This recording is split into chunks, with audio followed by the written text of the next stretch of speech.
La izquierda sentía con toda razón que estaba entrando a la historia y que cierta parte del mundo se rendía ante los pies de Salvador Allende. Allende fue para todos los socialdemócratas, socialistas democráticos europeos, un símbolo. Podría haber un camino en América Latina, y me sentía concernido por razones de identidad, es decir, identidad, proximidad. Podía haber un camino hacia el socialismo democrático con el respeto a las libertades y a las urnas, etcétera, que nos diferenciara claramente de lo que llamaban socialismo real, que para mí nunca fue real, ¿no? Pero Richard Nixon no escatimó detalle para demostrar su disgusto. Es el único presidente de América que no manda ni un saludo cuando Allende, por la transmisión del mando el día 3 de noviembre de 1970. Es el proletariado que va a terminar por imponerse a la burguesía. Entonces no, yo creo el proletariado. El proletariado. La pregunta es importante. Y la respuesta es breve, el proletariado.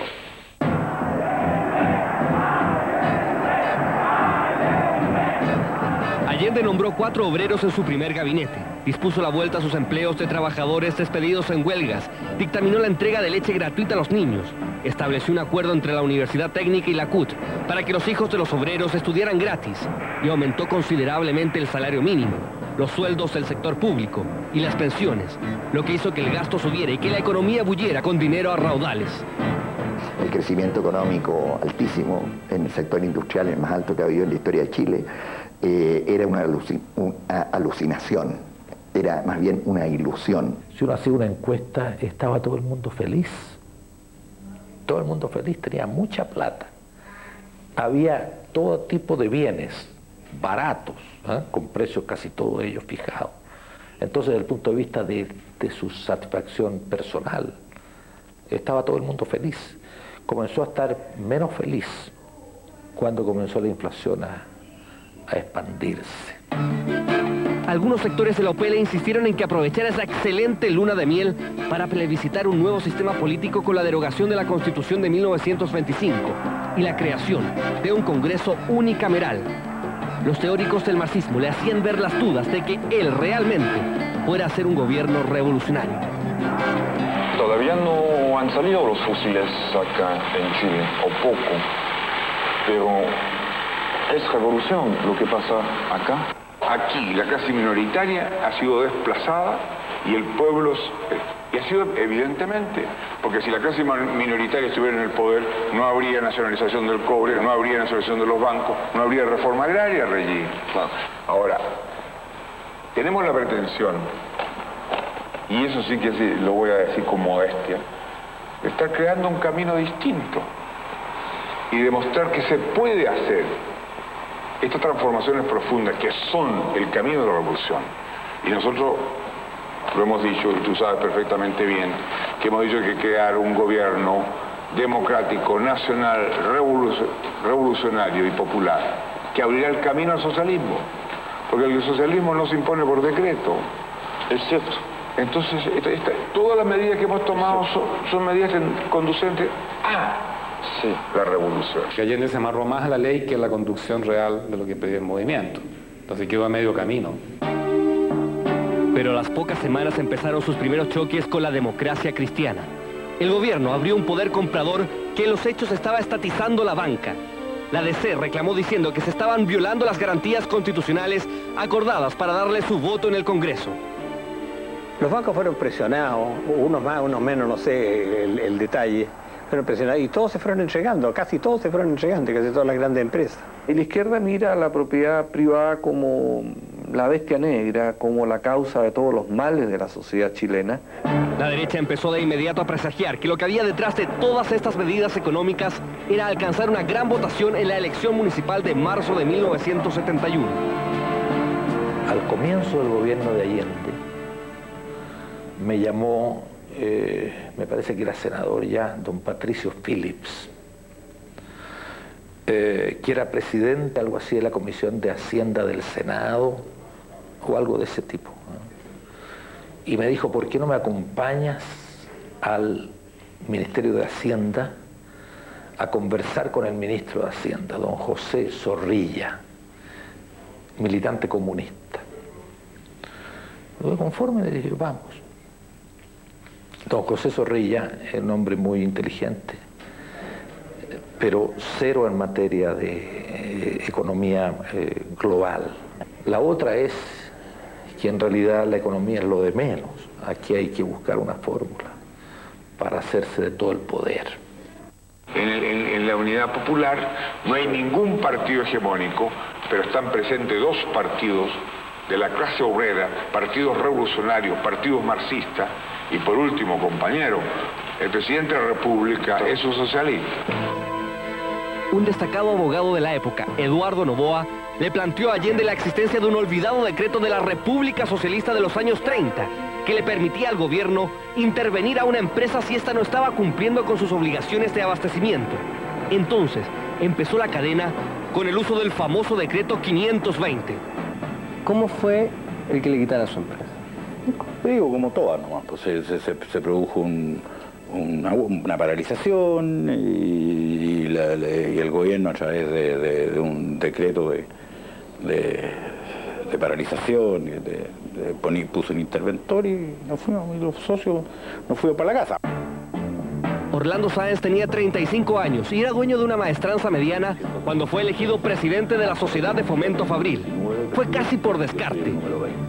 La presidencia de la SOFOFA era una papa caliente tremenda porque el régimen atacaba con todo y fundamentalmente a través de las empresas que estaban vinculadas a los dirigentes. Rafael Concille tenía 30 años cuando en la Asamblea Nacional del Comercio Detallista eligieron al delegado de San Fernando por las mismas razones que al joven Orlando Sáenz. Yo no pensaba ser presidente siendo un hombre de provincia, un hombre que vestía la cotona en mi almacén de mostrador con el lápiz aquí. En esos tiempos no había calculadora ni máquina sumadora, ¿no? Usted tenía que vender, hacer el paquete, pagarse. Mientras tanto, la UP parecía capaz de arrasar en las elecciones municipales de marzo de 1971. Como historiador me sigue pareciendo un grave error del presidente Allende es la frase de marzo del 71, no soy presidente de todos los chilenos, soy presidente de la Unidad Popular.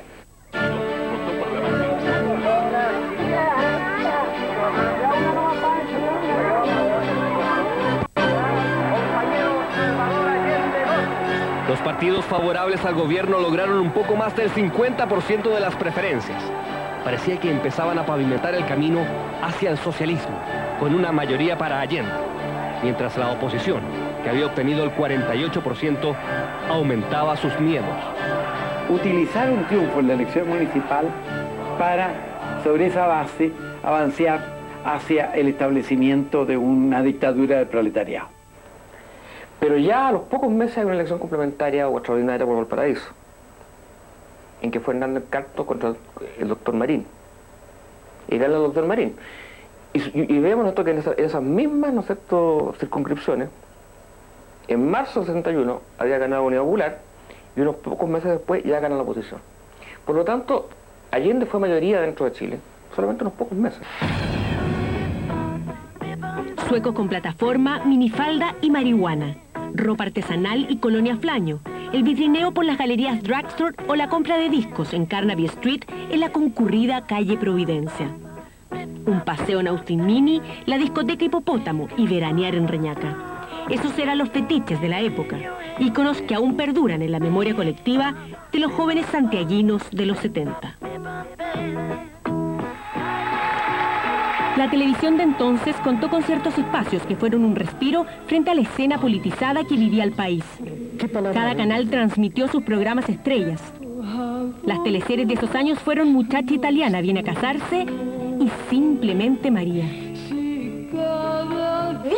El humor lo puso la manivela y en el baile, Música Libre perseveró en su liderazgo. Pese que algunos consideraron este programa enajenante y que adormecía la mente de los jóvenes alejándolos de la realidad, los bailarines causaron furor.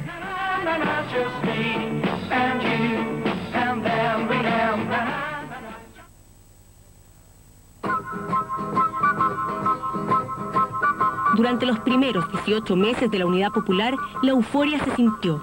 Los artistas de izquierda salieron a las poblaciones y al centro de la ciudad. Los cineastas de la Unidad Popular, antes que cineastas somos hombres comprometidos con nuestra realidad social. cineastas que hacían películas muy rápido y que se llevaban muy rápidamente a las poblaciones.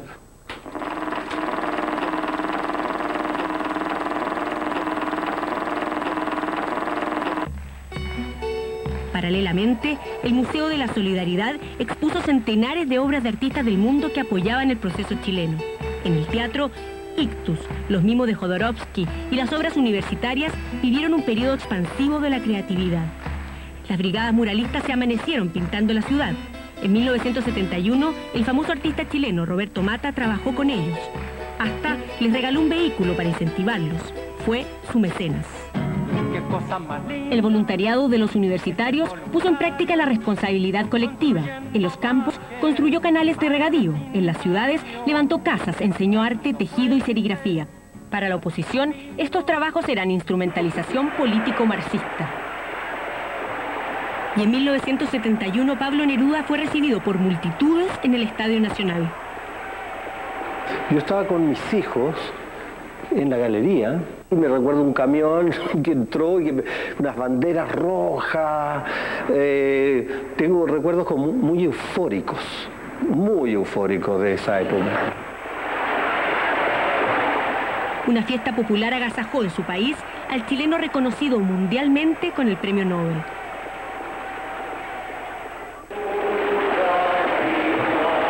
Neruda celebró con el pueblo e hizo saber que además de un Nobel poeta, era un comunista, un artista contestatario.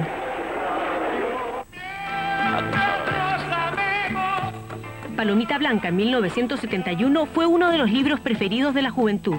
La lectura en el Chile de esos años estuvo de moda. Contribuyó a ello el nacimiento de Quimantú, la empresa editora nacional. El propósito fue desarrollar nuevos hábitos de lectura. Este mini libro no podía ser más barato. Papel de diario. Muy buena literatura. Universal, literatura de primera. En kioscos, librerías sindicales y campesinas se vendieron también los cuadernos de educación política. Chile en 1972, según la UNESCO, tenía el índice de lectura más alto por habitante. Para nosotros, los hombres de izquierda, pensamos que el desarrollo de la cultura por la cultura es un elemento revolucionario. Entonces hasta Tevito, el perrito popular que representaba la programación de televisión nacional, bailó con charagua. La música era de Víctor Jara, la interpretación de Inti Illimani. Los charangos, las quenas, la música instrumental comenzó a ser sinónimo del sonido UP. La izquierda se sintió a sus anchas, mientras la derecha se atemorizó. Hubo familias completas que optaron por irse. Dejaron el país, huyeron del caos que suponían traería el gobierno de la unidad popular. Nos preguntaron a nosotros, ¿quieren grabar ustedes? ¿Pero quieren grabar que cosas políticas? No. No es que no nos permitieran grabar, sino que sencillamente a nosotros se nos terminó mucho el ánimo de cantar, porque ya con una cosa política tan fuerte y tan antipática, digamos, no quisimos. La música no comprometida políticamente continuó, pero en un segundo plano. Entonces las propuestas culturales masivas fueron primordialmente de izquierda. La cara visual de la UP fue sintetizada por los diseñadores gráficos de DICAP, la discoteca del cantar popular. Dijimos que el disco era una pieza cultural, que la música era la cultura audio, que la gráfica era la cultura visual, pero teníamos que tener una cultura literal, que le dijéramos por qué esa obra estaba escrita, quiénes la escribieron. El gobierno decidió salir a la calle con imágenes. Los afiches fueron los portadores del mensaje idealista del llamado socialismo igualitario. Empezaron a llegar de las diferentes reparticiones del gobierno, nos pedían afiches, sin una directriz central. Como jóvenes, todos teníamos menos de 30, éramos bastante idealistas, ¿verdad? Y sentíamos muy fuerte esta cosa. Y era bastante intensa también, porque eso estaba sucediendo en la calle, estaba sucediendo en otras partes del planeta. Edmundo Pérez Zújovich era uno de los hombres más cercanos a Eduardo Frei. Había llegado a ser su vicepresidente. La izquierda lo recordaba como el ministro que mandó a desalojar una toma en Puerto Montt con resultado de 8 muertos debido a excesos policiales. pero tras la elección de Allende, planteó con mucho pragmatismo la posibilidad de conversar una coalición con la OP. El 8 de junio de 1971, un comando de extrema izquierda, llamado la Vanguardia Organizada del Pueblo, asaltó su vehículo y lo acribilló. Y le dije al papá, me vienen siguiendo, parece. Él no dijo nada, miró por el espejo, pero parece que inmediatamente se dio cuenta que algo raro iba a pasar. Entonces yo le pregunté, ¿tiene el revólver? Tratamos de mirar en la caja de guantes, pero no había nada. Ya en ese momento el auto que me venía siguiendo se adelantó, se puso al lado de nosotros y uno de los tipos se echó hacia adelante como para reconocerlo. Ya no tuvimos nada más que hacer porque el auto, después de eso, se cruzó, nosotros frenamos, el tipo se bajó con una ametralladora ya a punto de disparar, se puso al lado de papá y le disparó a escasos centímetros, varias ráfagas de ametralladora, y gritando algo contra él, que no me acuerdo exactamente qué era, pero era contra eso, no me da ninguna duda. Al expresar mi dolor por el fallecimiento del ex vicepresidente de la República, don Edmundo Pérez Ujovich, alevosamente asesinado en la mañana de hoy, denuncio ante el pueblo de mi patria que este odioso crimen representa una deliberada provocación destinada a alterar la marcha institucional de nuestro país. El presidente invita a una reunión en La Moneda, en que me invita a mí.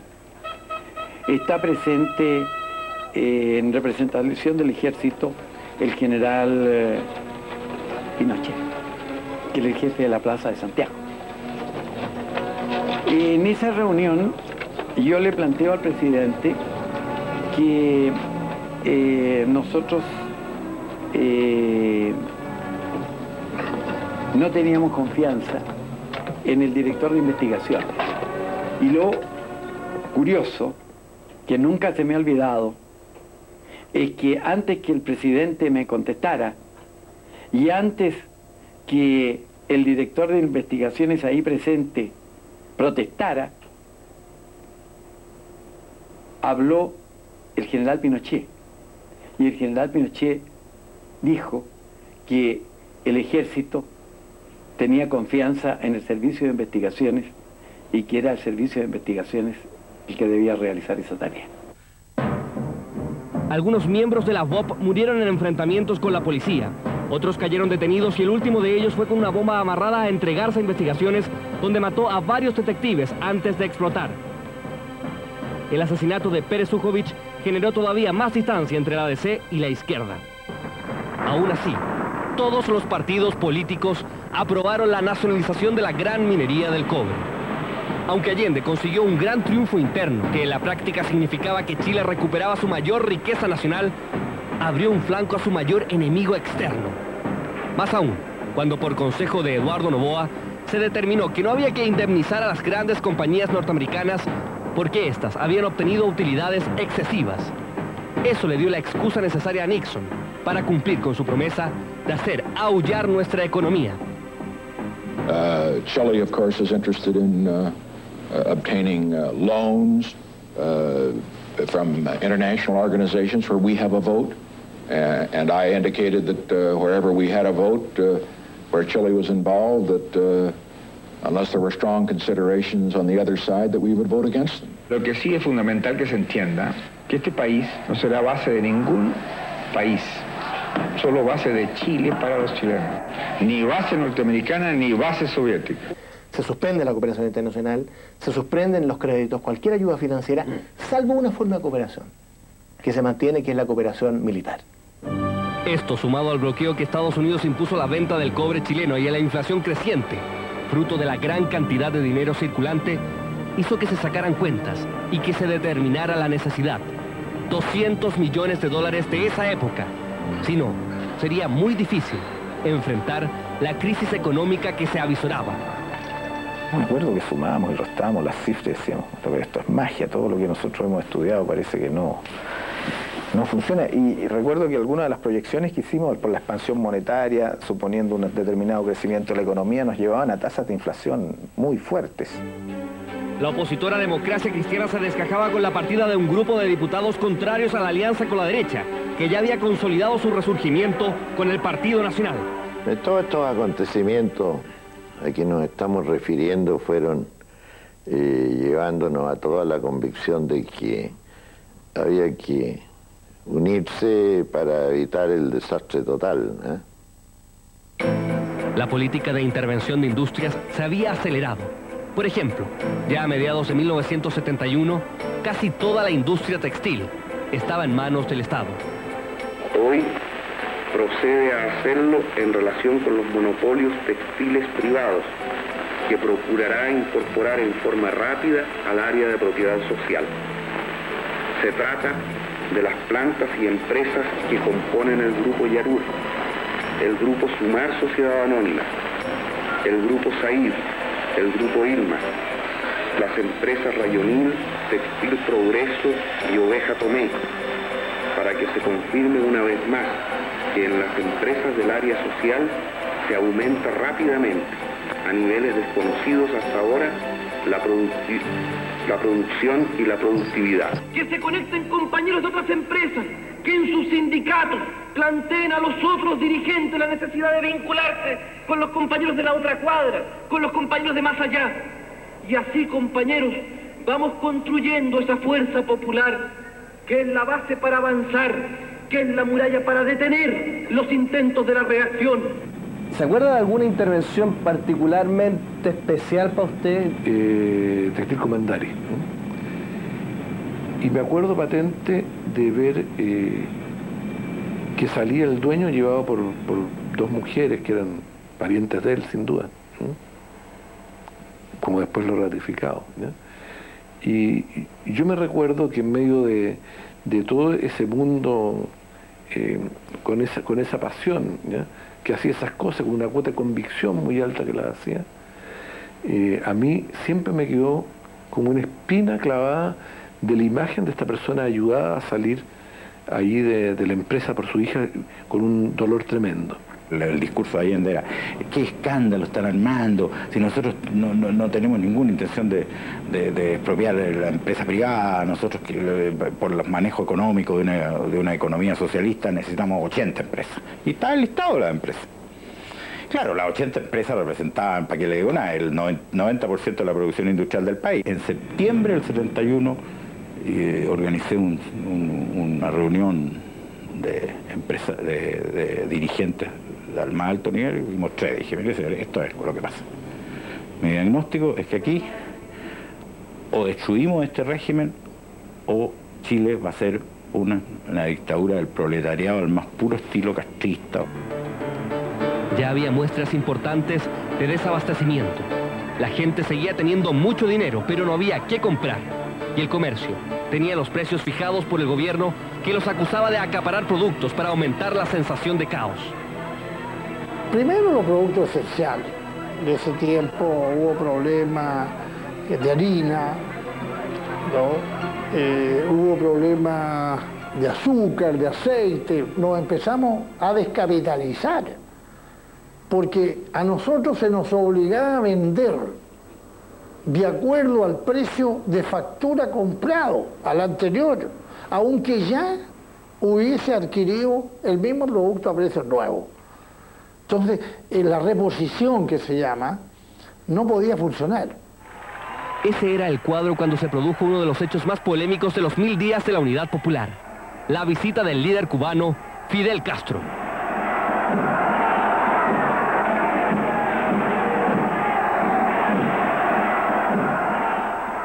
Se anunció que estaría unos pocos días, pero se quedó 3 semanas. Alguien dijo por ahí que esa visita, como el pescado, a los 3 días están pasados.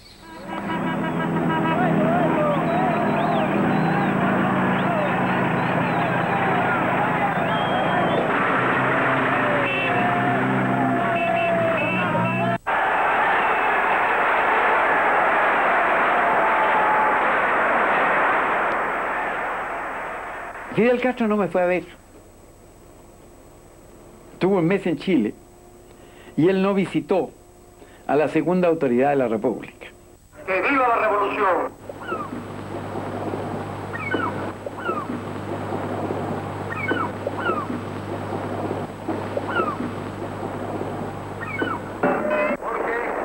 generación y todos nosotros parecíamos niños de 12 años en las costas del Pacífico.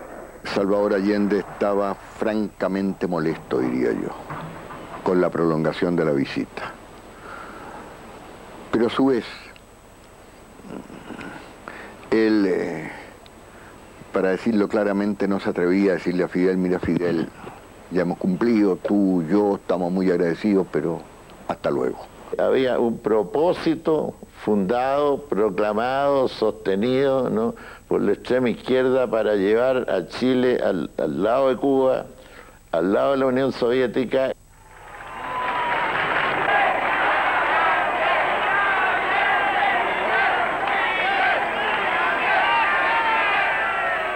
¿De quién era amigo Fidel Castro cuando dice que era amigo de los chilenos, amigo de Chile, ¿no?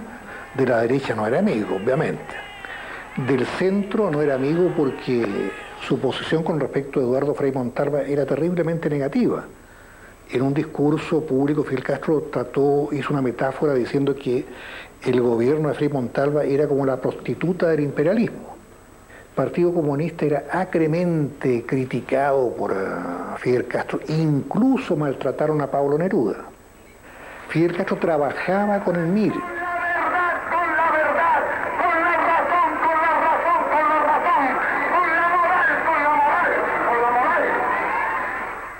Él era muy temeroso y así lo declaró públicamente en el Estadio Nacional, del fascismo. O sea, él estaba convencido de que iba a venir, digamos, una ofensiva fascista en Chile. ¿Ustedes, entre otras cosas, le pidieron armas a Fidel? Siempre, en todas las reuniones le pedimos armas. ¿Sí? Y siempre nos decía lo mismo. Hablen con Allende, si Allende autoriza, nosotros le facilitamos armas. Fidel dejó armas para el GAP, la guardia privada del presidente, pero según Andrés Pascal, Allende nunca autorizó envíos para el MIR.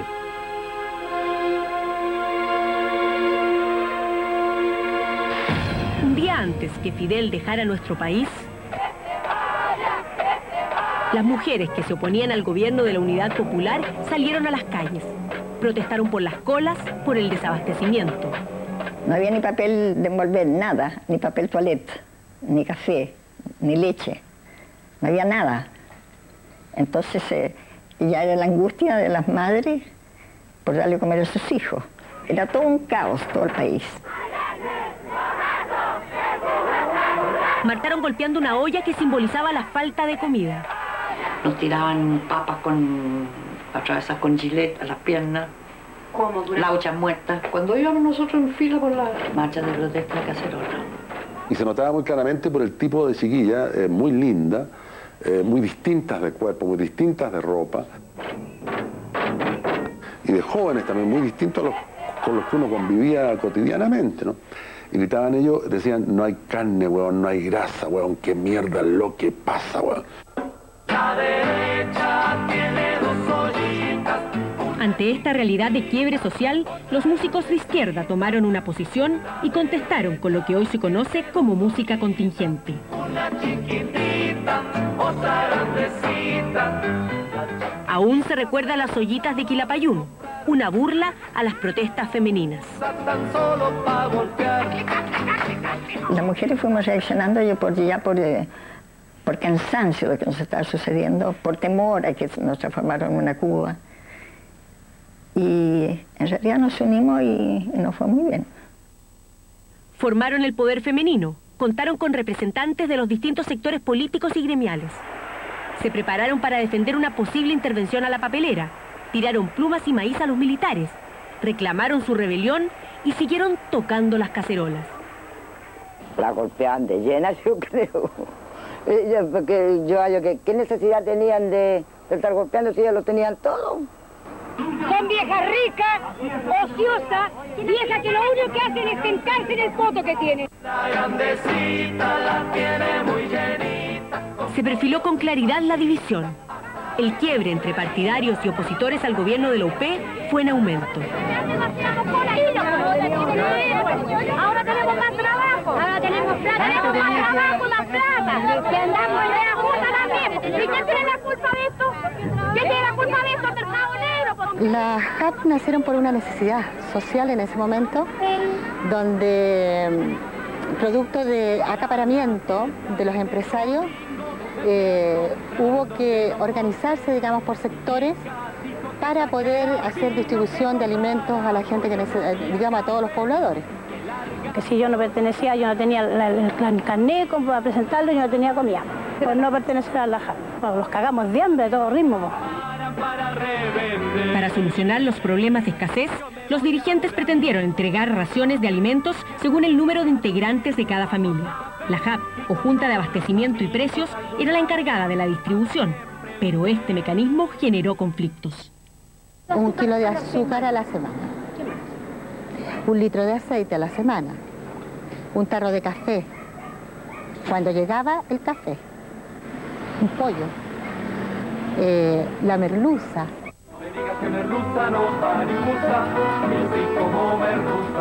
De pronto faltaba, entiendes tú, carne y había que comer pescado porque había que, digamos, cambiar el hábito. Entonces hacíamos la canción de la merluza para convocar a toda la gente.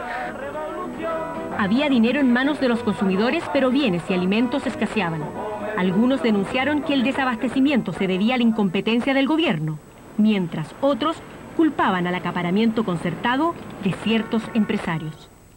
Donde nosotros remojábamos el tallerín de un día para otro y lo hacíamos masa para hacer sopaipillas, porque el pan era difícil encontrar, se vendía 1 kilo por familia y teníamos que hacer la cola también. Esos fueron los años del chancho chino, del pan negro, de la falta de pañales y cigarrillos. Entonces íbamos a Mendoza, a San Luis, y llenábamos la maleta y el asiento de atrás con cigarrillos, arroz, azúcar, aceite, papel confort, pasta de dientes, todo. Había descontento, pero arremetían en contra de la JAP o arremetían en contra del gobierno, pero no había mayores, digamos, tanto descontento como para llegar, digamos, a los cacerolazos que se llegaron. La gente no se rebeló acá, no se levantó. Tampoco en La Victoria, tampoco en otros sectores. No soy erudito en el arte culinario. A finales de 1971, el presidente Allende encabezó una comitiva a la Unión Soviética con el fin de conseguir el dinero necesario para solventar las ya agónicas arcas fiscales. El viaje era crucial para mantener la viabilidad económica del experimento socialista chileno. Pero Leonid Brezhnev, el jerarca soviético, no estaba dispuesto a prestar los $200 millones que requería Allende. No hay plata, los argumentos eran, se levantó Brezhnev frente a un plano que tenía gigantesco en su oficina en el Kremlin, en Moscú, para decirme, mire, aquí estamos nosotros, acá están ustedes. Cuba ya nos queda más cerca que ustedes. Se habló nuevamente, más reservadamente, y se logró un apoyo, creo que fue de $80 millones. La Unión Soviética, como ya lo he dicho, no prestó ninguna ayuda, ninguna, no poca ayuda al gobierno de la Unidad Popular. El verano de 1972 abrió otro frente de batalla. La oposición, mayoría en el poder legislativo, empezó a acusar constitucionalmente a los ministros de Allende en el Congreso por incumplimiento a la ley. Uno de los primeros blancos fue el titular del Interior, José Toá. A partir de la destitución del ministro José Toá a principios de 1972, fue una verdadera escalada en que se presentaron numerosas acusaciones contra personas enteramente honorables, que nunca configuraron las causales y lo destituyeron igual. A muchas de esas personas se las destituyó por razones políticas y no por razones jurídico-constitucionales, que eran las únicas válidas. Cuando se acusaba a un ministro del Interior de no proporcionar la fuerza pública para cumplir fallos judiciales, eso era público y notorio que sucedía así. O sea, los jueces dictaban una sentencia, quedaba ejecutoriada, se ordenaba su cumplimiento y el gobierno no proporcionaba carabineros para hacer efectiva la sentencia. El gobierno se recompone con el cambio de gabinete que tenía como una de sus misiones revivir las conversaciones con la democracia cristiana. Mientras tanto, la situación de las intervenciones estatales a empresas se acentúa y los cordones industriales, la forma en que los trabajadores pro gobierno las defienden, crecen. Me acuerdo que una vez expropiaron un circo. Expropiaron un circo que tenía 14 tipos, una cosa así. No. Cuando un presidente decía, Allende, mire, Allende lo votó, la radicalización irresponsable de su régimen. régimen producía por termocéfalos, como se decía en aquellos tiempos. La alianza que nos permita derribar al enemigo por poderoso que sea. La alianza que nos permita detener la acción del imperialismo a través de los monigotes que tienen en Chile. La alianza que nos permita construir y desarrollar el poder popular. La alianza que nos permita contar con la fuerza necesaria para la conquista del poder. La democracia cristiana, a través de los senadores Renán Fuentealba y Juan Hamilton, propusieron una reforma constitucional para crear legalmente las áreas de la economía y así reglamentar las expropiaciones. Uno de sus tópicos era que los trabajadores pudieran ser los dueños de las empresas. El Congreso la aprobó, pero el presidente no. Nosotros hemos planteado como una necesidad la presencia de obreros, empleados y técnicos en un porcentaje en la dirección de las empresas. Pero eso no implica que esas empresas vayan a ser autónomas y vayan a tener independencia para producir. No, nosotros somos y seremos partidarios de una economía centralizada. Las empresas tendrán que desarrollar los planes de producción que fije el gobierno. La ley de las 3 áreas de la economía definía áreas y garantizaba al sector privado un sector de la economía y de la producción. Y el Partido Socialista no quería esa garantía.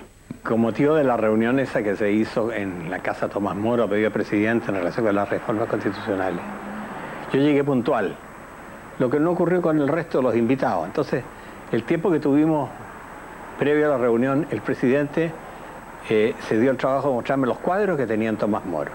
Y cuando terminó este recorrido, me dijo, me han dicho que usted tiene buenos cuadros chilenos. Sí, presidente, le dije, yo lo he informado bien. Bueno, ¿y cuándo me va a convidar a conocerlo? El día que usted quiere, una vez que termine su gobierno. Entonces se extrañó, le dije, ¿por qué cuando termine? Porque me han dicho que usted es muy bueno para las expropiaciones. Ya a esas alturas eran patentes los problemas que le generaba al gobierno el esquema de funcionamiento que Allende le había ofrecido a sus partidarios 2 años antes. Creo que Salvador Allende cometió un error muy grave cuando, al asumir la presidencia, al asumir la candidatura, se comprometió a gobernar en todo de acuerdo con sus partidos. Yo creo que el que es elegido presidente de la República tiene una responsabilidad personal que no puede quedar subordinada a el asentimiento de todos los demás. La sospecha de las razones de la intransigencia recayeron sobre todo en Carlos Altamirano, visto por muchos como excesivamente radical. Un sector de la izquierda lo apoyó lanzando su más conocida proclama, avanzar sin transar. En el Partido Socialista había gente que nos decía a nosotros, cualquier acuerdo entre socialista o gobierno de Allende con la democracia cristiana es traición al programa y traición al pueblo de Chile.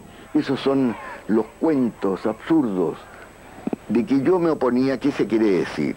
Si se piensan las cosas con una mínima lógica, de que yo influía de tal manera en Allende que yo podía decirle al presidente de Chile, yo no quiero acuerdo, y el presidente de Chile me decía, como usted mande, señor Carlos Altamirano. Una estupidez.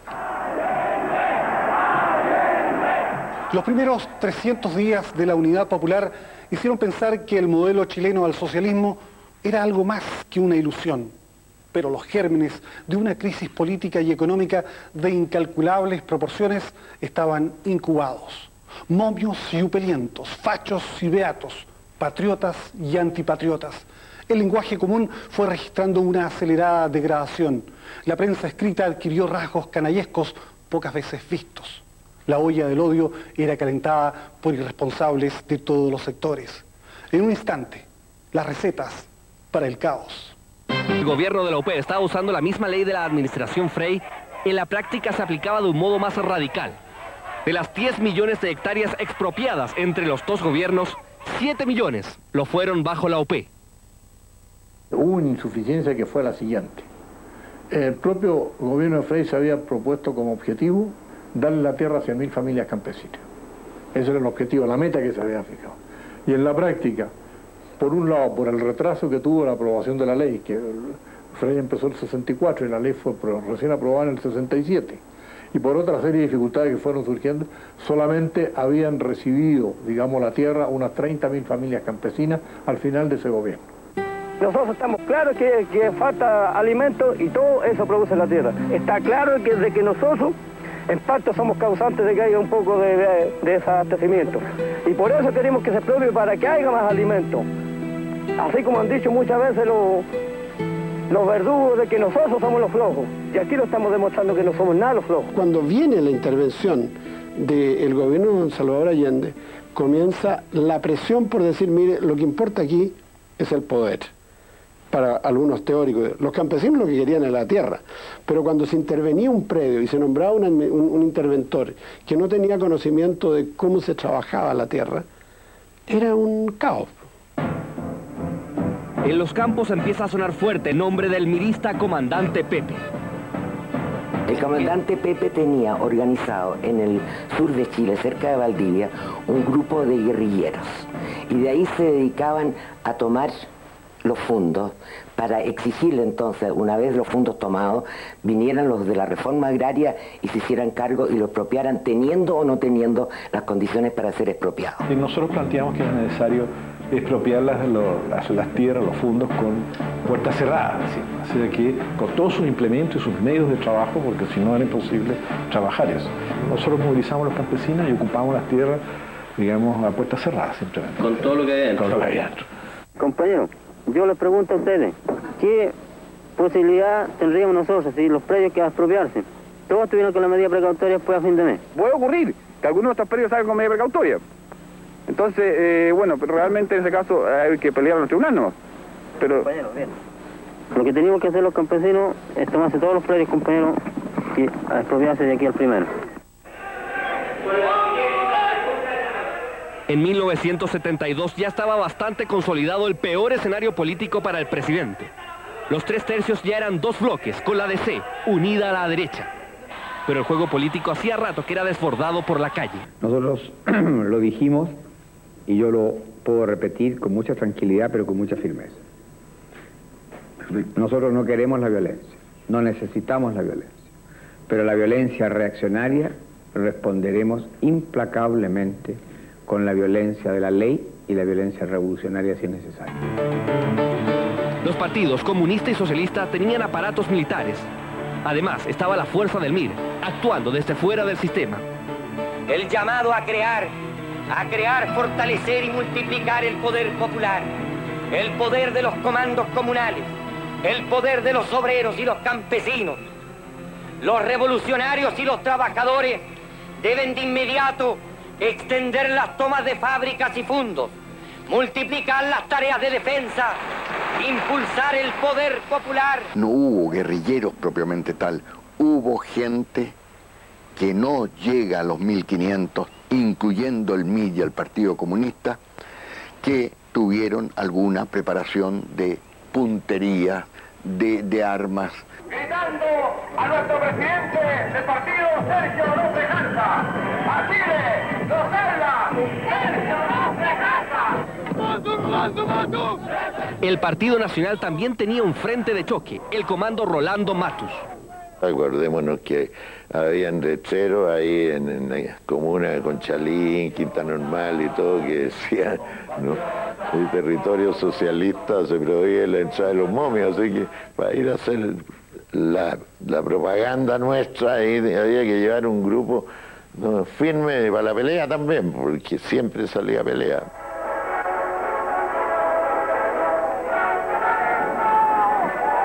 Pero el grupo armado más emblemático de la derecha era el movimiento nacionalista Patria y Libertad, liderado por Pablo Rodríguez y autodefinido como laico, antimarxista y popular.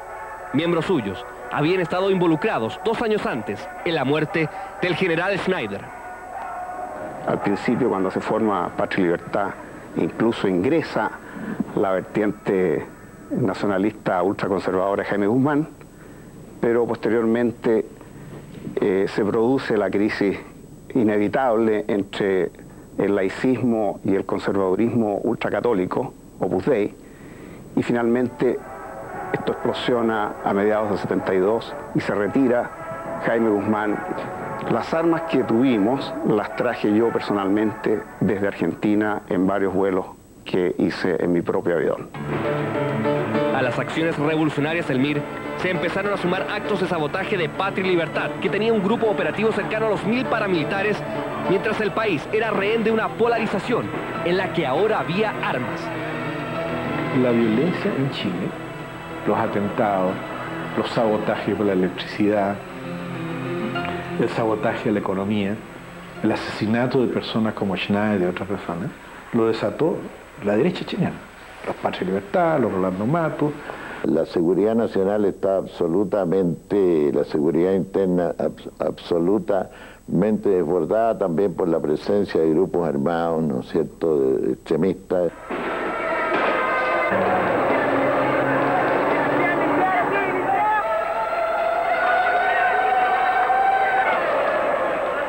Mi propio hermano es víctima de un comando que nunca se supo al final, pero era un comando de extrema izquierda sin duda, de 5 individuos que se bajan en pleno centro en el Boulevard Huérfanos y lo balean, le meten 7 balazos.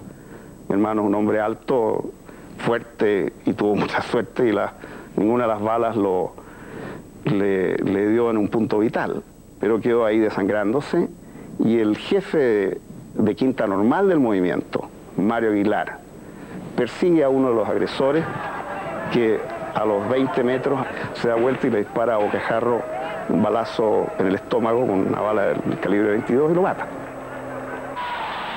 El espacio para el diálogo era cada vez menor en un país que ya estaba en una aguda crisis económica y de convivencia.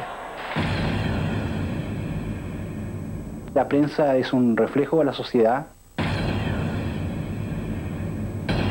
Tanto de derecha como la prensa de izquierda contribuyó a exacerbar conflictos, a despertar pasiones, contribuyó a exacerbar odios y en ese sentido fue extremadamente negativa. Desde el primer momento la prensa no dio respiro. La de izquierda a través del Clarín y Puro Chile fue incisiva. Su lenguaje fue cada vez más soez. Por acá Aguirre murió. Ojo con el chancho de su comadre porque puede tener triquinosis. Pato Elwin no quiere soltar al PN, que era un juego de palabras que hacían con el Partido Nacional, el PN y el PN. Hay un montón. El enano maldito fue una caricatura que comentaba desde la portada de Puro Chile la contingencia nacional. En un país dividido, su procacidad fue celebrada cuando Quilapayún le compuso una canción. En esos años, la democracia cristiana fue blanco constante de titulares. Al momio chueco y cagüinero, patea a los carabineros, mientras más duro será mejor. El enano maldito acota, ya le volamos la que te di. Tampoco se salvaron de las burlas miembros de la curia como el sacerdote Raúl Asbun, o dirigentes de oposición como Sergio Onofre Jarpa. Tanto fije los nacionales y su patota, patea a los carabineros. En cambio, para los líderes de la Unidad Popular, hubo calurosos y respetuosos homenajes. Mientras más duro será mejor. Las noticias de última hora era un diario socialista bastante agresivo también, pero con gente de cierta calidad intelectual. La Nación también, que era del gobierno, pasó a ser militantemente agresivo. Un rasgo fuerte de racismo, de intolerancia religiosa. Cuidado con esa prepotencia. Desde sus trincheras más combativas fue una prensa descalificadora de instituciones. A la Corte Suprema la consignó como la enemiga del pueblo. Al Senado le llamó el hemicirco. A la Radio Minería le decía Radio Momiería y al diario El Mercurio, El Perjurio. A medida que el ambiente nacional se fue polarizando, la prensa de izquierda más dura se atrincheró. No había grises, el país se debatía entre la patria y la antipatria. Los opositores eran los explotadores, los burgueses, los pitucos, los fascistas, los ladrones, los imperialistas. El periódico El Siglo, que pertenecía al Partido Comunista, mantuvo la sobriedad y el manejo recatado del lenguaje. Pese a ello, sus titulares afines de la Unidad Popular se mantienen hasta hoy en la memoria.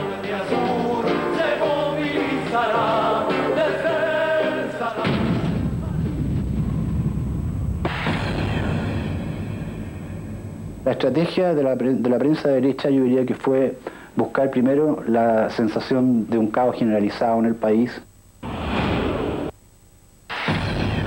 hacer un llamado al golpe y tercero, un deterioro a la autoridad. La derecha contó con medios de prensa incisivos para el combate. La revista PEC y CEPA, los diarios La Segunda y Tribuna apuntaron sus principales dardos a las autoridades de la Unidad Popular.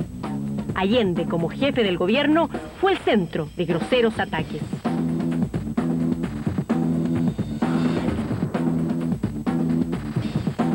Se le trató de mujeriego y alcohólico, de inconsecuente, de muy burgués en sus gustos a pesar de su lenguaje revolucionario.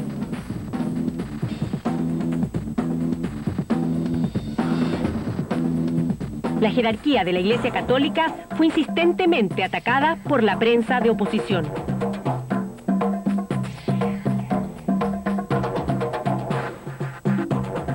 La amenaza de destrucción de la Iglesia por parte del marxismo fue una idea fuerza que se reiteró sistemáticamente.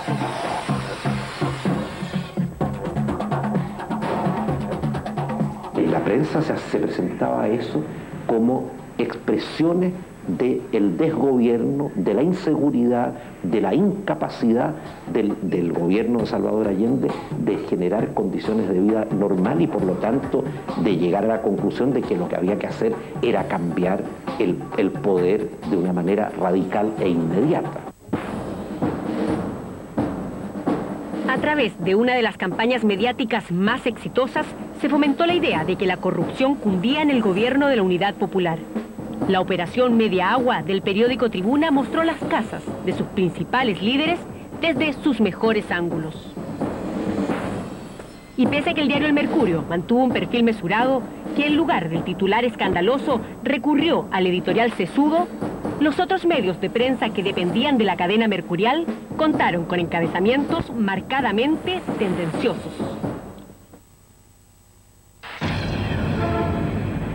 A mediados del 72, una investigación en Estados Unidos da a conocer los papeles secretos de la ITT, la principal compañía telefónica de ese país, usada para intentar impedir la asunción de Allende a través de desvíos de millones de dólares para sus opositores. Yo acuso ante la conciencia del mundo a la ITT de pretender provocar en mi patria la guerra civil, grado máximo de desintegración para un país. Esto es lo que nosotros calificamos como intervención imperialista. ITT did not. Años después, una comisión del Senado norteamericano verificó a través del informe Church que la CIA contribuyó con $7 millones repartidos a políticos, gremios y medios de comunicación para financiar acciones contra el gobierno de la OP. Inteligencia y recursos. Usted para una pelea así, desde una institución como la SOFOFA, necesita recursos, obviamente. ¿Y esos recursos dónde los fueron? En el extranjero, básicamente. ¿Estados Unidos? No, en todas partes. ¿Y qué? Bueno, se habla mucho de todo el tema de las plata de la CIA. ¿Era fácil llegar a países como Estados Unidos y que la CIA entregara dinero? Pero si la CIA... ¿Usted cree que la CIA cuando... Yo me imagino, yo nunca, no tengo idea cómo funciona la CIA, ni nunca he tenido contacto con la CIA, así que no sé. Pero el sentido común le dice a usted que estos tipos para qué van a actuar así. Ellos actúan indirectamente, seguramente. Y nosotros era tan clara la forma en que buscábamos la plata a través del empresariado internacional, que si ellos hubieran querido inyectar plata en nuestra causa, no necesitaban nada, de hablar con nadie, era cuestión de que movieran un par de peones. Si queremos los medios de movilización, la solución adecuada, basta ya de artimaña, basta ya de zigzagueo. Vamos de frente a la solución. El paro se generó porque el gobierno comenzó a organizar una empresa estatal de camiones. Y entonces los camioneros empezaron a protestar porque esta empresa estatal iba a tener una especie de monopolio. Por justicia y por menos tramitaciones. Y eso es lo que le hemos venido a pedir a ustedes. La confianza para que este directorio acepte este emplazamiento. Para octubre tuvo una larguísima gestación, tuvimos muchos meses viendo si era factible parar. Levantemos los crespones del paro indefinido, determinante y hasta las últimas consecuencias. Jamás la SOFOPA le va a hacer un desfile en la calle, ¿no es cierto? Le va a paralizar el país. Era obvio que había que hacerlo a través de gremios que tuvieran esa posibilidad. Si hemos de perecer en la miseria y en la bancarrota y en la ruina, hagámoslos de pie vibrantes, levantados y altivos, porque este es el reflejo del roto chileno. El régimen de Allende no cayó el 11 de septiembre del 73. El régimen de Allende terminó en octubre del 72. El paro de los camioneros empezó el 10 de octubre. Los gremios estaban dispuestos a jugarse el todo por el todo, pero debía producirse un efecto en cadena para cumplir con el objetivo. La detención de los dirigentes camioneros abrió el camino. El día se detenía a dirigentes de otro gremio y mañana perfectamente iba a ocurrir algo similar con nosotros. Uno lo advertía que el tono y la forma en que se dirigían al gobierno era un tono y una forma muy radical, muy confrontacional. No estaban buscando acuerdos, no estaban buscando entendimiento. Pocos días después, Cumcille cayó preso. Ya se habían sumado al paro los partidos de la oposición. No se para la cuestión.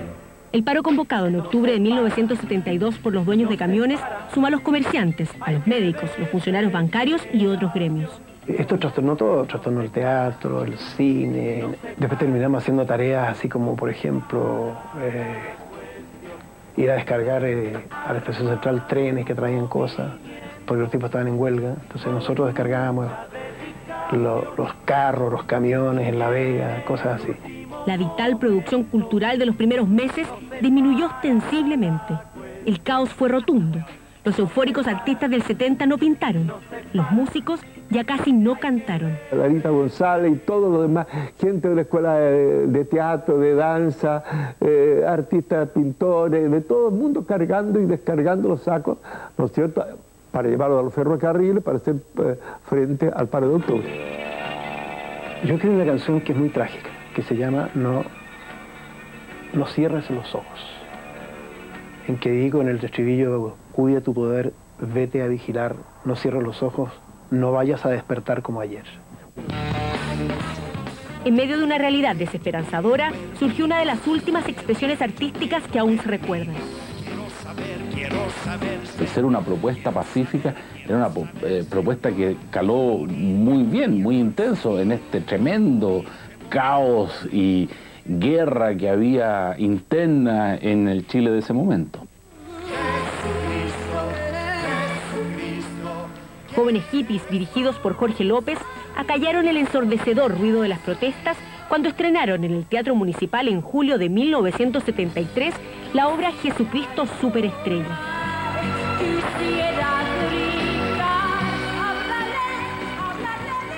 Usted no es nada, no es chicha ni limona. La música que se oyó entonces fue el Que no salta es momio, ni chicha ni limoná, y Onofre Cifrey, que hace referencia a la alianza de la derecha y la democracia cristiana para las parlamentarias de 1973.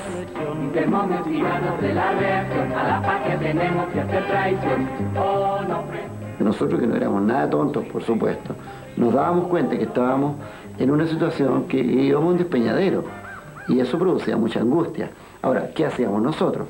Seguíamos cantando igual. Comunistas desgraciados, son capiches del Estado, son capiches del Estado. Hubo un desencantamiento. Se empezó a escribir premonitoriamente sobre el golpe en Chile. Parecía no haber vuelta atrás. Cada uno vivía atrincherado. La sociedad se radicalizó. La música tampoco dio pie atrás. Por la patria hermosa vamos a ganar, por eso no. Los grupos más extremos de la derecha y de las Fuerzas Armadas también estaban actuando. A mí me contacta un sector de la Armada, el sector que estaba involucrado en el sector en el alzamiento, y nos pide al Frente de Operaciones que participemos, dirigidos por ellos, con los materiales que ellos nos proveían, en apoyar el corte de suministro eléctrico, energía, transporte, ferrocarriles. O sea, una campaña planificada de sabotaje. Gran parte del país estaba paralizado.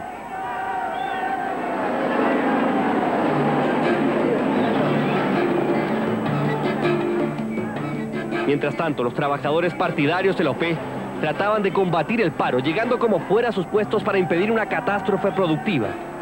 El gobierno entonces decide cambiar su diseño y dar un salto inédito.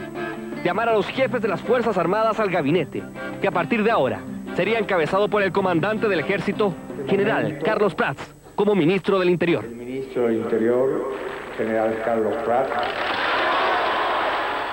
Más adelante, el tanquetazo y la aparición de un desconocido general de 57 años que empuñó las armas para defender al gobierno de Allende. De sus dudas. Entonces así que antes de asumir, por ejemplo, hubo reunión de los generales y todos convinieron en que correspondía hacer eso. Había sido gran amigo de su antecesor, el general René Schneider. No solo compartían aficiones como el arte o la literatura, sino la convicción de que las Fuerzas Armadas debían ante todo obedecer el orden constitucional. El general Augusto Pinochet ya era un cercano al comandante en jefe, que por el viaje de Allende era en esos momentos el vicepresidente de la República. La decisión de nombrar a Prats como ministro del Interior no solo acabó con el paro, sino que calmó momentáneamente los ánimos. Mientras tanto, Allende salía en una gira que tuvo como momentos cúlmines a México, un país donde era profundamente admirado, y en Naciones Unidas, donde terminó de esta manera su exposición. Y la certeza de que esos valores tendrán que prevalecer, no podrán ser destruidos.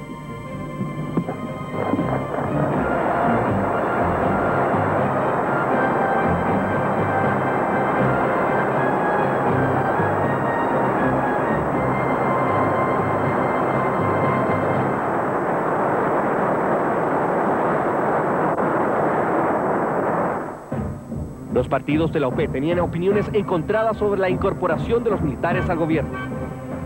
Yo estaba en contra porque yo creía que podía pasar lo que en cierta medida pasó. Que los militares se engolosinaran con el poder. La oposición vio con buenos ojos esta decisión, entre otras cosas, porque les daba garantías para las elecciones parlamentarias que venían en marzo. Por detrás, algunos oficiales ya pensaban cómo derrocar a Allende. Emilio Sanfuente, que había conversado con Roberto Chieli, recién retirado de la Marina, hace un año o dos, y que mandaba un recado diciendo que se habían acercado a la almirante Merino, al marino retirado, así con las zapatas. Mira, ¿cómo quieres que nosotros intervengamos si no sabemos qué hacer? Hay un grupo de, yo diría que pueden haber sido 4 o 5 al comenzar y pueden haber sido 20 al terminar. Nos pusimos de nuevo en esta capacidad de estudiar un plan. Se llamó el ladrillo porque eran hojas fotocopiadas así tan altas y que al final fueron bandadas de a pocas, de a 5 hojas al paraíso. Nosotros también, junto con crear el Frente de Operaciones, decidimos que ciertos militantes del movimiento se dedicaran a contactar en las distintas ciudades del país a los oficiales con mando de tropas en todo Chile. Y se produce entonces el vaso comunicante entre el Movimiento Nacionalista Patria y Libertad y el Ejército fundamentalmente. El gobierno se centró en el desafío que eran las elecciones parlamentarias. Si la oposición ganaba 2/3 del Senado, podía destituir al presidente. Los comunistas fueron más lejos en sus temores y su eslogan de campaña fue "No a la guerra civil". Estaba en marcha una revolución, en todo. Pero cuando hay una revolución está latente el peligro de la contrarrevolución. Porque nadie cede voluntariamente las posiciones que detentan. Y ya se había llegado a la anarquía total y el gobierno había perdido el control de la situación en muchos aspectos. Igual esta es una extraordinaria votación, pero no sería imposible que sacáramos más. ¿Para qué queremos un nuevo gobierno? Queremos un nuevo gobierno para que vuelva a haber seguridad en la familia chilena, para que las mujeres puedan dedicarse a su casa y a sus hijos y no tengan que estar perdiendo horas y horas, días enteros, en hacer la cola del aceite, la cola de la harina, la cola del azúcar, la cola del pan, la cola del arroz y todas las demás cosas en que las mujeres tienen que sacrificarse. Chile vive una inflación la más alta del mundo y de su historia. Vive la escasez y el mercado negro. Vive las colas y la desvalorización monetaria. Finalmente la oposición agrupada en el CODE logra el 57%. La UP y su 43% cierra la perspectiva de una acusación constitucional al presidente y ante esta nueva situación, los militares salen del gabinete porque parecía llegar el momento de la crucial negociación política. El presidente le planteó a los partidos de la Unidad Popular, tenemos tres alternativas. Uno, entendernos con la democracia cristiana. Dos, convocar a un plebiscito. Tres, ir a la patada, ir a la definición por la fuerza. Y él le dijo, yo soy partidario de entenderme con la democracia cristiana. El drama del presidente Allende es que no logró poner de acuerdo a su gente. Y ocurre que en Chile se ha organizado un grupo que se llama la Unidad Popular, existe otro grupo organizado en vastos sectores partidistas o gremiales que está en la oposición y existe un tercer sector organizado que se llama las Fuerzas Armadas. Tu argumentación, a mi juicio, es la que conduce en forma más clara y más evidente a la conclusión de que si no puede gobernar ninguno de esos dos otros sectores civiles, no quedan más que las Fuerzas Armadas, porque la gente suelta no puede gobernar las naciones. Algunos sectores de la UP ya hablaban claramente de un posible golpe de Estado.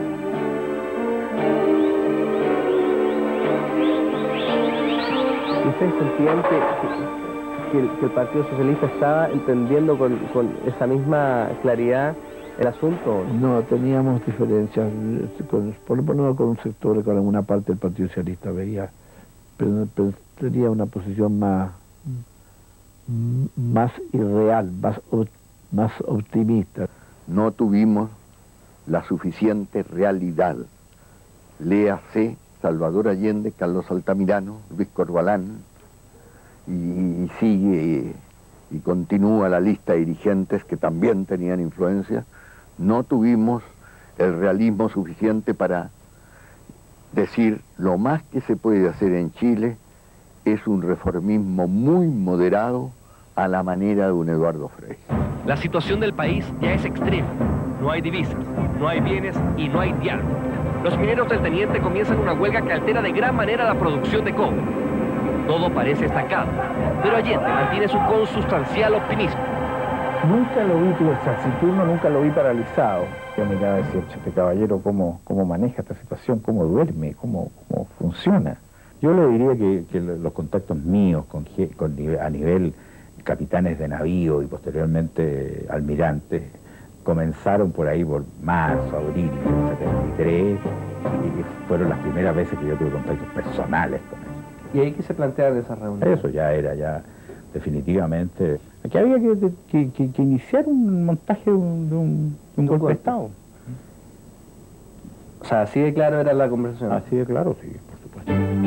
El 27 de junio, el comandante en jefe del ejército, general Carlos Prats, bajaba por la calle Costanera. Su mañana había sido sumamente extraña. Ese día en mi casa se recibió un llamado telefónico, que lo recibió mi mamá, en que le decían algo así como, porque no era claro, no era preciso,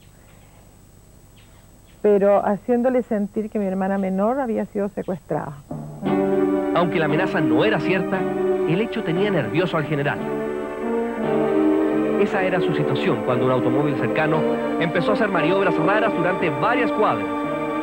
Una de las personas le hizo gestos de burla mientras los vehículos estaban cada vez más cerca. Él dice que se imaginó la situación que había vivido el general Schneider. Frente a esas situaciones que mi papá saca la pistola y dispara a las ruedas del auto. se baja, se da cuenta que es una señora.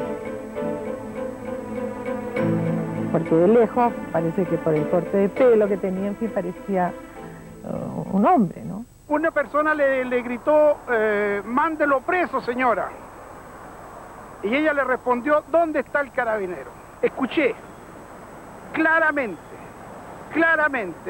que una persona le decía a otra, hay que matarlos. En ese momento el general Prats decía, creí que era un hombre, ¿cierto? Eso dijo, y luego dijo, si quieren matarme, mátenme. No sé qué es lo que le había escuchado antes que yo llegara, pero él dijo, si quieren matarme, mátenme, le dijo. 2 días después, el 29 de junio, el país vio conmocionado cómo un regimiento de blindados rodeó la sede de gobierno.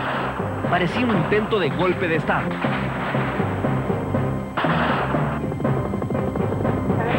El gabinete en pleno llamó al general Prats para saber qué pasaba, mientras los tanques sobre las calles del centro imponían terror a los transeúntes.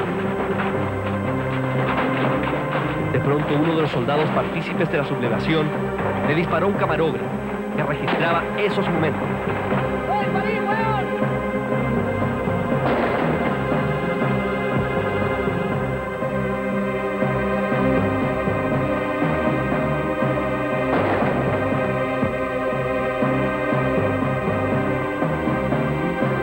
El general Prats tuvo que defender la moneda con el apoyo de varios regimientos. Tensas conversaciones. Poco a poco se va revelando la verdad. Detrás de esta insubordinación hay oficiales encabezados por el coronel Sucre. También está Patria y Libertad. Es aplastado entonces por los mandos, las cúpulas militares que estaban en el plan maestro del golpe, el golpe digitado por el gran empresariado de Chile, por Estados Unidos y por la derecha.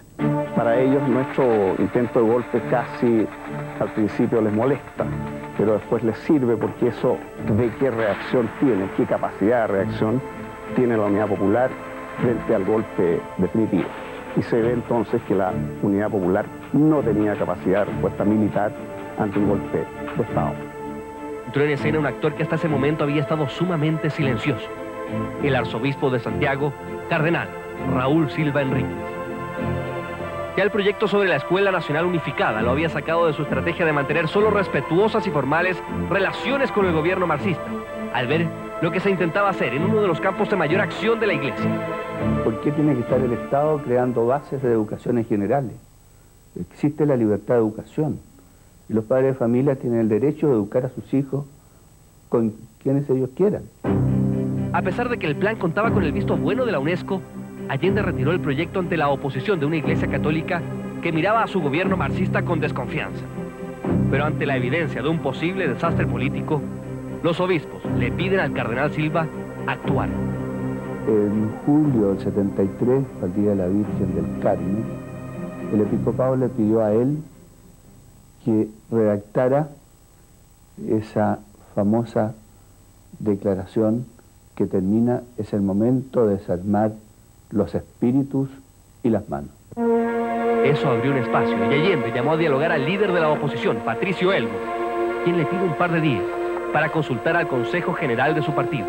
Y anuncio que la directiva ha decidido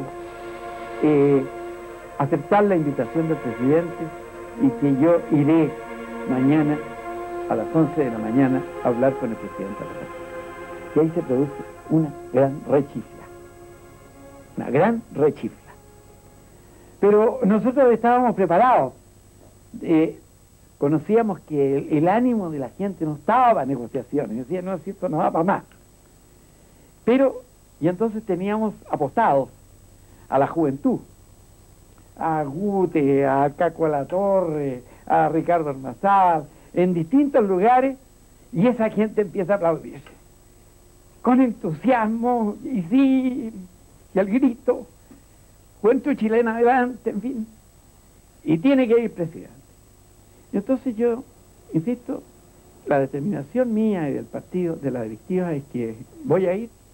Yo sentía que había una enorme responsabilidad, y por eso yo creía que no podíamos dejar de hacerlo. se produjeron 3, 4 reuniones de dirigentes de la Unidad Popular a las cuales yo no asistí expresamente para que no se dijera que era mi presencia la que obstaculizaba ese acuerdo. Yo proponía que el gobierno promulgara la reforma de las áreas de la economía, que el gobierno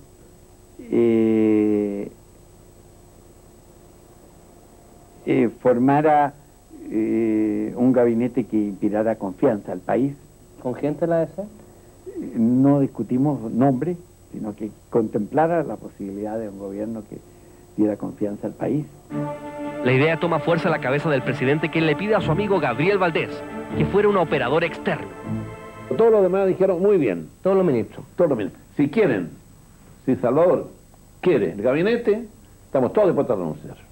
Llama por teléfono, sale Briones, ministro del Interior, y vuelve de mudado y se ha matado al comandante, edecán del presidente. El comandante Arturo Araya, edecán naval del presidente Allende, fue atacado en la puerta de su casa por un grupo de Patria y Libertad. Aunque Patria y Libertad se exculpó diciendo que esas personas ya no pertenecían a su movimiento, este asesinato rompió con el pequeño oasis generado por las conversaciones con la DC y derrumbó anímicamente a Allende. Eran muy amigos con el comandante Araya. Allende le diría que lloró cuando asesinan al comandante Araya. A comienzos de agosto, Patricio Elwin da por fracasadas las conversaciones. El gobierno intenta una nueva maniobra: llamar otra vez a los comandantes en jefe de las Fuerzas Armadas al gabinete, para ver si eso satisface la oposición. Pero no fue el ingreso de los líderes castrenses lo que hizo volver a sentarse a Elwin con Allende. El presidente le pidió al cardenal que los invitara a comer. La prensa habló de la última cena. Me dijo, hijo, tú que de aquí Dios quiera que algo salga, quiero que tú estés presente, de modo que no se filtre las conversaciones, que tú tomes del personal de la casa la comida y la sirvas, pero que te sientes con nosotros para que seas testigo de fe. Yo llegué a las 9, pero el presidente Allende llegó a las 11 de la noche. Y nos paseamos por la vereda. Me dijo, yo he venido a esta conversación con el consejo contrario de todos los miembros de la mesa directiva del partido. Hasta el último momento me dijo que no viniera. Que no viniera. Pero yo realmente vengo como fiel cristiano. No puedo dejar solo el cardenal en esta situación. Se disculpó porque estábamos en plena huelga del transporte y él había tenido un desacuerdo con el ministro de Transporte, que era el general Ruiz, y llegó diciendo que había traía la renuncia del general Ruiz y la mostró como un signo de victoria. Lo que yo le dije, presidente, no esté contento por esto. No, recuerdo que le dije, no va por ahí la cosa, porque el retiro del general Ruiz significó que asumía la comandante en jefe de la Fuerza Aérea, el general Lee, que era mucho más peligroso que el general Ruiz. Yo soy roto también para comer pescado. Tráigame el tintito. Entonces dije, presidente, aquí le tenemos casillero del diablo. Mire como aquí me quiere ubicar usted, ¿eh? Pero este es el vino que más me gusta. Y yo recuerdo que le dije, mire, presidente, usted puede pasar a la historia como el hombre que construye un socialismo en democracia en Chile. O puede ser pasar a la historia como el hombre que quiebra la democracia en Chile, que destruye la democracia en Chile. Y eso depende de lo que usted haga ahora. Pero esto significa que usted tiene que manejar el buque. Allende le responde, ¿usted cree que no lo estoy haciendo? Estoy tratando de hacerlo. Hágalo con más fuerza. Aquí prometo formalmente que vamos a tener una actitud más dura con los grupos armados y con los violentos. Se tomó el acuerdo de formar un grupo de ese gobierno para ver los temas más críticos del momento. ¿Usted salió esperanzado esa comunidad? Sí. Pero los hechos corrían más rápido. Una semana antes, el nuevo ministro de Defensa, el general Carlos Prats, nombra a Augusto Pinochet como comandante y jefe subrogante del ejército. A los pocos días, más de 1000 personas se reunieron afuera de la casa de Prats para protestar por su postura de colaboración con el gobierno. Muchas de ellas eran las señoras de altos oficiales del ejército. El general Prats le pidió a sus pares que firmaran una carta de condena a la protesta y de lealtad a su persona. Muy pocos lo hicieron. Mi papá ve que efectivamente no contaba con el apoyo de los generales y renuncia. Entonces el presidente Allende nombra al general Augusto Pinochet como el jefe del ejército, por ser el hombre de confianza que le quedaba al general Carlos Prats. Sino con un gran sentido nacional. Las conversaciones con la DC seguían sin llegar a puerto. Y ya estaba sobre la mesa la declaración de la Cámara de Diputados que calificaba de inconstitucional la forma en que estaba gobernando el presidente Salvador Allende. Con su humor peculiar, el actor Jaime Celedón diría después que el general Pinochet fue el primer comandante en jefe del ejército nombrado en el cargo por el enemigo. ¿Quién era ese oficial al que poco le faltaba para jubilar y que ahora asumía el mando del ejército? ¿Fue un oportunista o un determinado antimarxista de toda la vida? Luego, el perfil políticamente incorrecto del general Augusto Pinochet.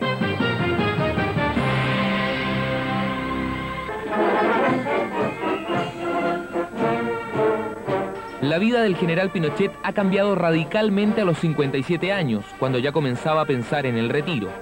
Ha subrogado al general Prats en momentos muy difíciles de la crisis para asumir la comandancia de manera efectiva en agosto.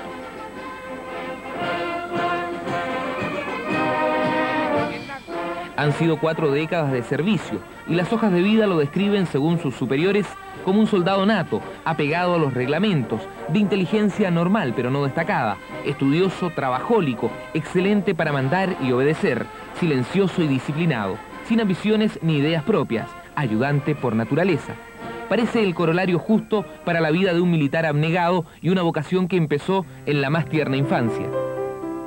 Primogénito de los 6 hijos del matrimonio entre Augusto Pinochet Vera y Avelina Ugarte Martínez, el 25 de noviembre de 1915 nació en Valparaíso Augusto José Ramón, en el seno de una familia que venía de Chanco y en su origen de pescadores franceses. La poderosa influencia de la madre marcó la crianza de los hermanos Pinochet, una figura dominante y estricta que gatilló un carácter hasta cierto punto obsesivo. Bueno, mi mamá, porque mi padre era un hombre buenísimo y él hacía lo que mi madre decía. El carácter ahí era fuerte, el de mi madre. Que le gustaban todas las cosas correctas. Esto está malo. Eso. Que era gritona a veces, cuando ya era más hombre, cuando ya tenía sus 15, 16 años. Le gustaba que los pantalones de su uniforme estuvieran rectos y le decía a la nana, bien, pásale bien el pantalón en la plancha, que quede rectita la línea. Cosas así. Formado los padres franceses, una enseñanza religiosa basada en el premio y el castigo, que Augusto vulneraba arrancándose a los 9 años a jugar a un polígono de tiros, según él mismo revela. De pocos pero duraderos amigos, en esas aulas se inició la amistad de más de 70 años con José Toribio Merino. Pinochet no tenía ancestro militar alguno por el lado paterno, pero a los 14 años ya manifestaba su intención de abrazar la carrera de las armas. Le costó el ingreso. Fue 2 veces rechazado por el ejército, primero por edad insuficiente, luego por ineptitud física. En su tercer intento lo logró, y doña Avelina agradeció la manda a la Virgen del Carmen vistiendo por años de café. Augusto también lo hacía cumplir cuando andaba de civil. Una religiosidad profunda que la hizo indignarse cuando años más tarde, en sus tiempos de cadete y por la influencia de un superior, Augusto ingresó fugazmente a la masonería. En una época sí. ¿Tú quieres que mienta? No, no te voy a contar mentiras porque las sabría. Pero muy poco tiempo, si es que fue masón. Porque mi madre casi se murió cuando supo. Porque ella era católica Zoom. Ella era la que hacía todos los meses todos los años, 3 meses de manda de café. Pinochet al parecer no pasó de la categoría de hermano dormido, pero el dirigente radical Julio Durán Neumann, también masón, aseguraba haber participado en su ceremonia iniciática en una logia. Versiones biográficas no autorizadas sostienen que el padre de Pinochet, que era agente de aduanas, se empobreció a mediados de la década de los 40, hecho que su familia desmiente.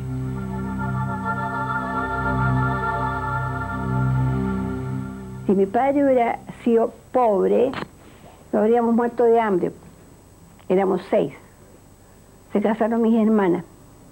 Y cuando se casaban las mujeres, ellas hacían todos los gastos. Y si hubiéramos sido tan mala calidad, ¿cómo se fijó la Lucy en mi hermano, por muy militar que sea? Lucía pertenecía a una familia vasco-francesa de clase media alta.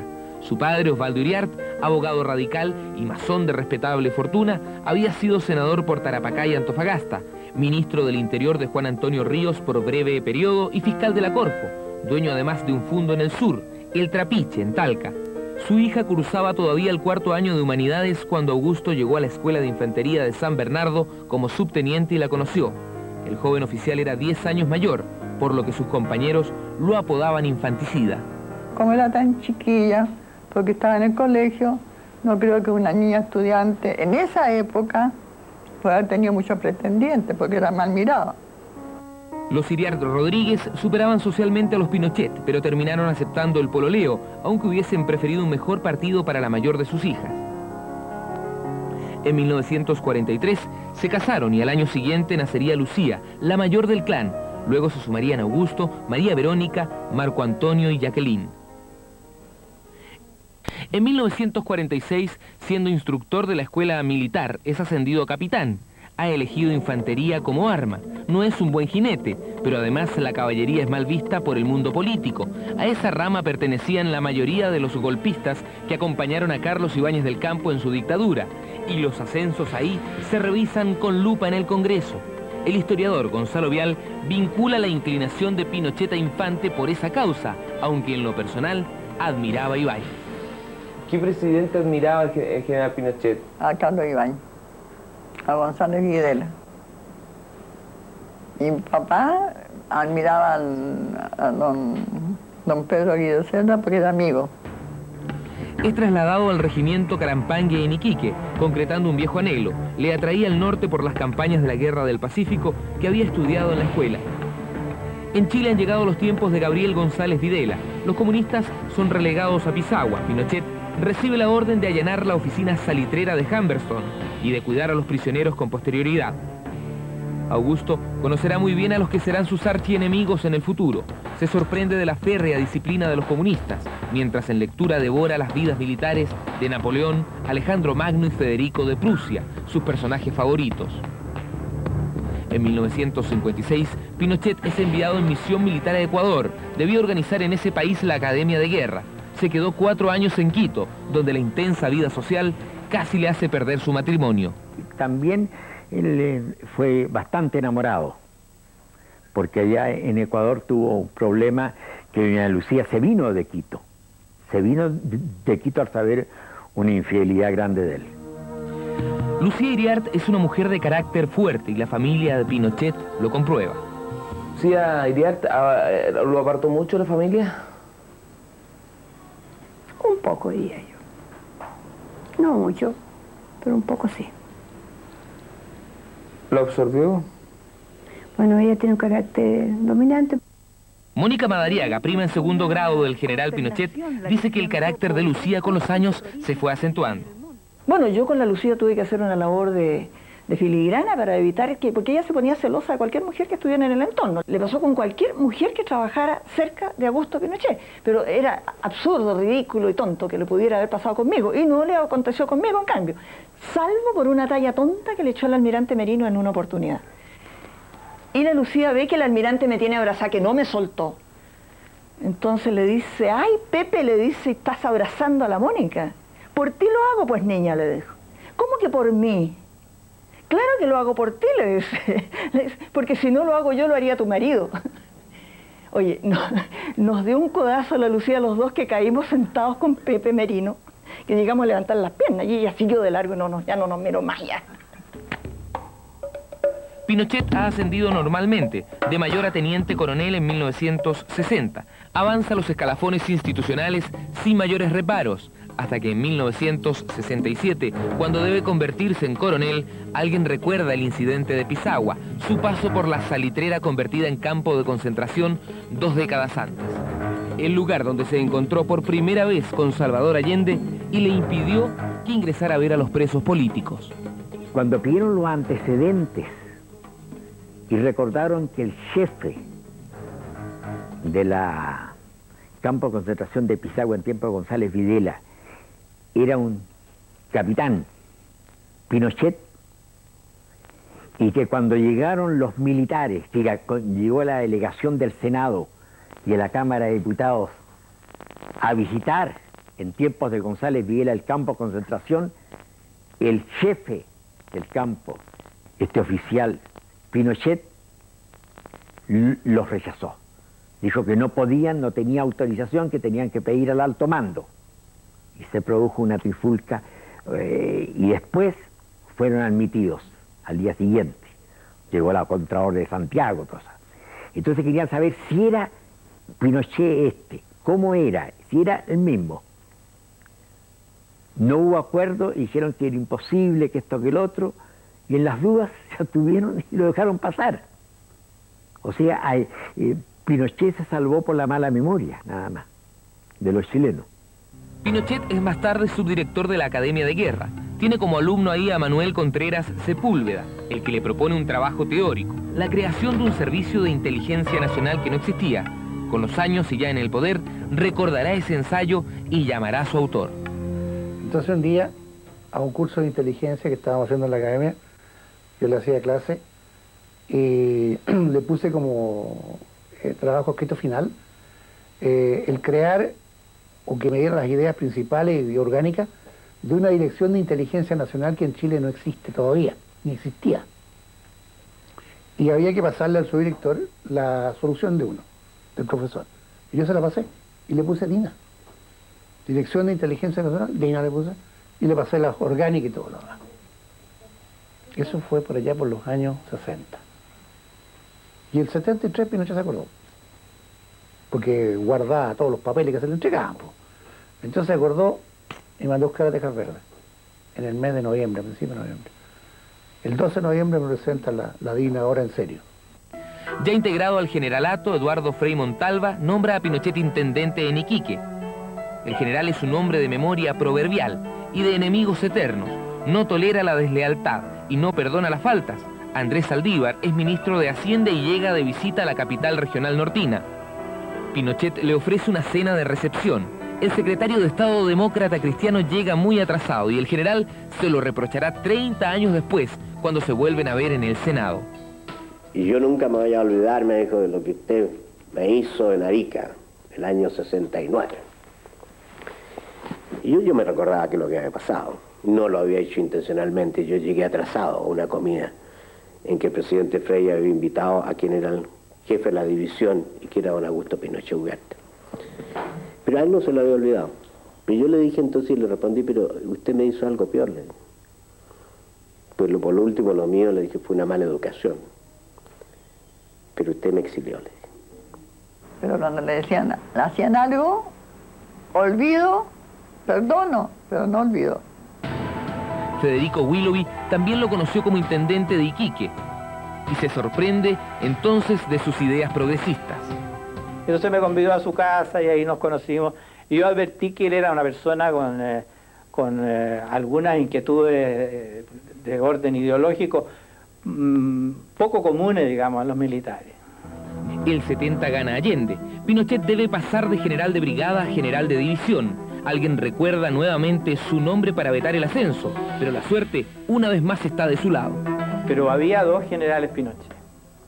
Y entonces yo creo que cuando llegó el gobierno popular dijeron a Pinochet que era anticomunista y echaron al otro. Sin saber que el que se quedaba era precisamente el anticomunista. Claro, o sea, medidas poco... Anécdotas de la historia. Son anécdotas de la historia. Manuel Pinochet Sepúlveda. Ese de Valparaíso. no es nada de nosotros, pero era muy parecido a mi hermano, de ojos claros, sí se lo conocí. 2 años más tarde, cuando ya gobierna Salvador Allende Chile, Willoughby, entonces director de la Radio Agricultura, recibe a un Pinochet ya ascendido a general de división, que en su calidad de jefe de la guarnición de Santiago, viene a clausurar la emisora por un requerimiento del gobierno. En la cual él dijo que no iba a tolerar ningún intento fascista para alterar el orden. Y que, bien, iba a permitir que la radio siguiera funcionando, pero ojo. O sea, me resultó curioso, ¿no? Que la anterior vez él había sido extremadamente anticomunista y ahora él dijo que no iba a tolerar ningún intento fascista. O sea, ya había un viraje. En 1971, como jefe de plaza, Pinochet es nombrado de decán de una visita ilustre de ese tiempo, Fidel Castro Ruz. Con los años, Pinochet dirá que en ese encuentro le enseñó a saludar al comandante de la Revolución Cubana. Para algunos jerarcas de la Unidad Popular, el general exhibía un carácter afable y siempre tenía alguna palabra o anécdota simpática en los encuentros sociales. Pitancero me dice, caramba, yo tengo muchos problemas con usted, me dice. ¿Y por qué, general? Le digo, si no nos conocemos. Por mi mujer, me dice. Tampoco conozco a su señora, le dice. ¿Qué le pasa? No, es terrible, me dice, porque nosotros estábamos, bueno, no sé, acostados, mirando la televisión, y aparece usted. Entonces mi mujer me pega un codazo y me dice, así deberías hablar tú. Por lo tanto, yo estoy muy celoso con usted y parece que a mi mujer a usted le gusta mucho. Eso sí, nunca le he visto, le digo yo. Y Pinochet era de los que invitaba a José Toá a comer a su casa. Y a Letelier también. O sea, dicen que los que se salvaron fueron los que nunca fueron invitados a comer por Pinochet. En 1972, el general fue designado jefe del Estado Mayor. A fines de ese año, Prats es nombrado ministro del Interior y Pinochet lo subrogó en la comandancia. Las especulaciones ponen en la línea de los constitucionalistas y leales a los generales Rodríguez, que estaba en Washington, Manuel Sepúlveda en la segunda división, Guillermo Pickering en el comando de institutos militares y Orlando Urbina. Miran con recelo, en cambio, a Arellano Stark, a Arturo Viveros, a Sergio Nuño, a Manuel Torres de la Cruz. Pinochet en terreno de nadie. Dentro del ejército nadie sabe a ciencia cierta su pensamiento íntimo. Convive con todos, es simpático y adulador. Se lleva bien con personeros, oficialistas y también con opositores. Aquí, por ejemplo, brinda con Patricio Elwin la primera vez que se toparon a comienzos del 73. Pinochet aplastará, junto a Prats y el ministro Toá, la sublevación del regimiento Blindados número 2 en junio de 1973. Allende se lo agradecerá. El comandante en jefe del ejército, junto con los generales Pinochet, Pickering, Urbina y Sepúlveda, trazó el plan para reprimir a los subversivos. La intentona golpista había sido sofocada. Los sublevados cayeron presos. Después del golpe, Pinochet llegará al mismo regimiento Blindados número 2 para descubrir un monolito en homenaje a los caídos ese día. Era un buen profesional. Era un hombre digno de confianza.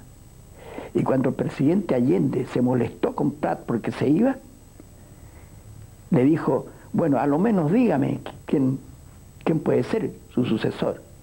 Y Prat no trepidó, sino que le dijo, jefe de Estado Mayor, el general Augusto Pinochet, y de esta manera, presidente, no se descabece el alto mando.